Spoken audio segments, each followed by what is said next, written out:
less than 72 hours from the reveal of the Halo Infinite campaign gameplay, and Mr. Spencer, Phil Spencer, the man himself, drops us this nugget of info. First off, yes, basement still in the process of moving. Check out this sweet acrylic pour Halo 3 my wife Brittany did. Fantastic. Yesterday morning, Phil sat down with Polygon to give him an overview, to talk at a high level about the upcoming Xbox Series X showcase on July 23rd, Thursday morning. He said lots of cool stuff. They talked a little bit about price, backwards compatibility, their strategy, their first-party portfolio that they're going to show off. And can I just say, every time Phil Spencer opens his mouth, great stuff comes out. Now, you saw the big green guy at the cover of this thumbnail, so you know what we're actually here to talk about. It's when Phil starts talking about Halo that's got me interested. Phil says, I honestly think we're in the best launch lineup position that we've ever been on Xbox. When I think about the strength and depth of the games that people are going to be able to play one day on Xbox Series X, not only because of backwards compatibility and the way that Game Pass really allows the total cost of ownership of our console, I think it's a real strength. But you know, we also have Halo. The last time we had Halo at the launch of a console was 2001, and we feel really good about Halo. So this is Polygon speaking. Spencer didn't offer much in the way of details on the next Halo game. It's said to be a major focus of Microsoft's game showcase this week, but he did offer an intriguing hint about Halo Infinite's structure and some lessons learned from Halo Master Chief Collection, the 6-game compilation that's still rolling out new games on PC. And here is what I want to focus on. Phil says, there's been a ton of learning in the studio around what does it mean to actually have a collection, the kind of totality of the Halo lore and stories and experience inside of one Halo world, one Halo UI and platform. Spencer said, as 343 has gone through this journey, they've seen some of the benefits of not requiring that our customers make a decision between, do I want to play this one or that one? I feel like in a way the games almost compete with each other. You see that with some of the annualized franchises that are out there, which Halo is not one, but you see that where you spend a lot of energy actually trying to move the customers who are already playing your game to a new version of your game. Now I gotta say, as a Halo fan, this is very super true. There's just so many people who just want to go back and play the classics, the original trilogy, and aren't as interested in the modern offerings. And then again, you got people like me who want to play them all, right? I love the Master Chief Collection. It's absolutely phenomenal that I can just, you know, play a few games of Halo 3, scratch that Halo 3, and just jump into Halo 2, play some Halo. It's just, it's so good. And can I say, it is so good on PC. This recent Halo 3 release, it's good. Anyway, Phil continues, I think as gaming has evolved, there's a view of our customers are our customers, and we should respect them where they are. Big thing there. It's similar to our Xbox message, and I think you'll see that in terms of the way Infinite is talked about, even the structure of what the game is itself. Now this could mean a few things. Now, most likely, I'm going to say what this means most likely, okay? I think, here's kind of, I'm a little biased here. This is what I hope Infinite turns out to be. I hope this is what they say on the 23rd. I hope that Infinite offers a linear, like, serial campaign, right, with missions that upon completing opens up the ring the game takes place on that we've seen in the trailers for exploration, and so that you can run public events. Kind of think of it something along the lines of what Destiny offers, and you could maybe go about upgrading your Spartan 4, so after you complete the mission as the campaign as Master Chief, you are your own Spartan 4, kind of like you were in Spartan Ops. See, I feel like this is capitalizing on some of the things 343 has been building over the last few game releases. In Halo 4, there was Spartan Ops, which was this cool idea of this like seasonal, episodic-like content where you got these firefight-esque, like horde mode-esque, for those who don't play Halo, kind of missions where you were defending or trying to capture objectives or something like that, and it was all AI-driven. You could play with friends, and you were part in the lore of Fireteam Crimson, if I remember correctly.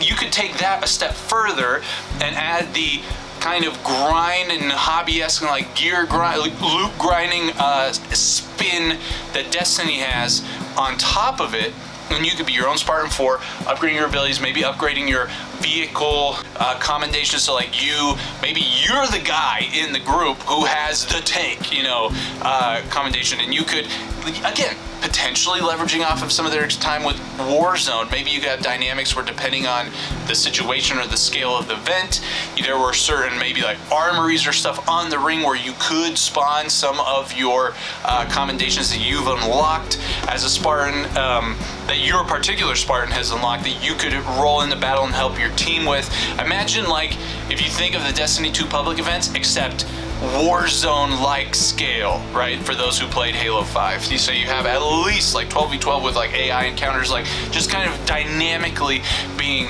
happening on the ring. So imagine that you had the campaign, like a traditional Halo campaign, and then upon completing it, you have sort of this open world kind of a experience, shared multiplayer experience, like a Destiny sort of thing that becomes available to you. And then in addition to that, you have the traditional kind of classic Halo multiplayer offerings, like playlists, the ranked, the 4v4 arena style playlist, big team battle, that kind of stuff over on the side. That's probably what Phil is talking about in regards to structure. The fact that a player can choose, like, hey, I go jump into the world, or I can go jump in the multiplayer. Maybe that's what he's talking about. But here's a crazy one. What if he means, because he says our customers are our customers and we should respect them where they are. Now, if you're part of the Halo community, you already know this, and if you're not, you should know that there's a big split amongst the community on multiple things, many things, but one of the big ones is the style of gameplay.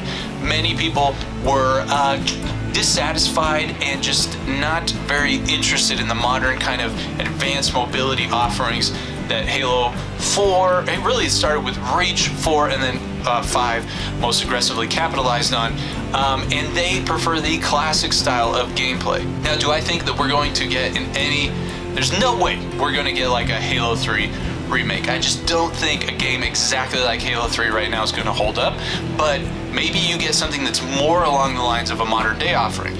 And maybe this would be a very radical implementation of this idea of a different kind of structure, because this is not like a good idea to make, quite frankly. The multiplayer development team is going to be split amongst some who are working on this like traditional sandbox and the level design that like work for that kind of style gameplay, while the rest is working on, like, maybe you could say that in the event that they did something similar to what I was describing, where you have the gameplay and then the open world and then the multiplayer offerings, maybe you could have something where like the campaign and the open world have the similar mechanics and sandbox design, but then the arena style is something different. Still, that's just, there's not a lot of, to be super hip and happening, synergies that you can really take advantage of there.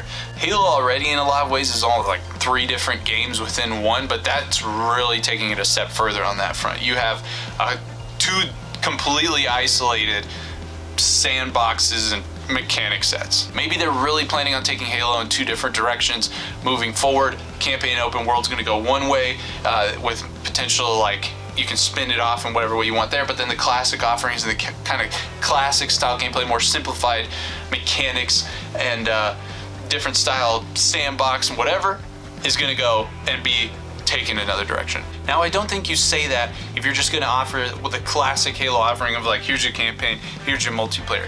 This definitely, in my opinion, guarantees that Halo Infinite is doing something new. Something that I dare say is novel to the Halo franchise. Whether it's an open world, and maybe it's a battle royale. I really hope not, but we'll see. The reason why I'm saying there could be this like classic style offering is because that's kind of the that's kind of what you're saying when you say our customers are where they are. You have the Master Chief Collection, which has the trilogy offering. You have Reach, which is a very significantly different kind of offering compared to the first 3 in regards to like the sandbox design and the mechanics available to the player.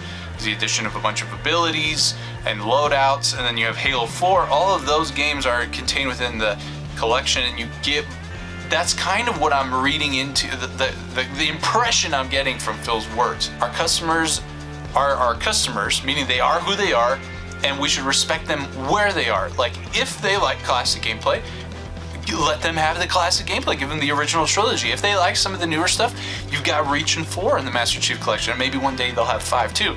So the idea is not, like you said, there's all the time you have a new Halo release comes out, and quite frankly, beyond just a huge amount of money's being spent on marketing the new product, you also have to really, for the Halo community, convince them that this is worth sticking around with and not reverting back to the original trilogy on. So maybe that's what he means they're going to do with Halo Infinite, right? That Halo Infinite is going to have something for every kind of player. The more modern guys, you have this new campaign and this open world offering, which in it has sort of these like dynamic multiplayer events. And then for the classic crowd, you've got the arena gameplay that has kind of a more simplified mechanic set. And you can imagine maybe on the campaign and the open world, you can double jump, you've got a grappling hook, I don't know what else you can do. And then in the, you have thrust, you have clamber like you did in Halo 5. But then maybe in the arena style gameplay, there's no grappling hook, there's no double jump. Maybe there's not even a clamber, you might still have thrust, but that's all you get.